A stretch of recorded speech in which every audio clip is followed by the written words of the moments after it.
Here are 5 tips for Oni in Dead by Daylight, coming from a P100 Oni main. First tip is blood control. Let's say you're 2 charges away from power and see a big pool of blood. Instead of being brainless and absorbing until you get power, try to grab only the amount needed to save it for later. This is because you're able to overabsorb, consuming 50 plus orbs for the use of only 2. Second tip is speed control. Did you know if you spam click A and D or move your joystick from left to right, Oni's speed will drastically decrease? You can use this to mind game or to land a flick on certain tiles. Third tip is perks. This isn't exclusive to Oni, but rather to every killer with a slow start. A perk I feel all Oni should have is Corrupt Intervention, as Oni's early game is really slow because his power requires M1s on survivors. Fourth tip is to know when to slug.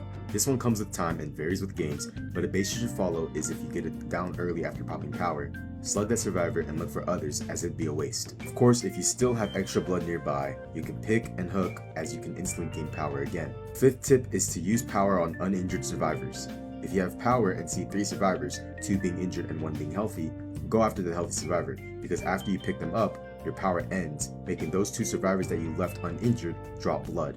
This is also because Oni has an instant down ability, so, it makes sense to go after healthy survivors. An extra tip I have is to buy and use the Murderous Grizzly skin, as it gives an in-game advantage of making little to no noise when vaulting. This is really good on Oni, as most Onis should be running Bamboozle as well. So yeah, I hope these tips help you learn Oni, and if you want, I can make a more in-depth guide on YouTube.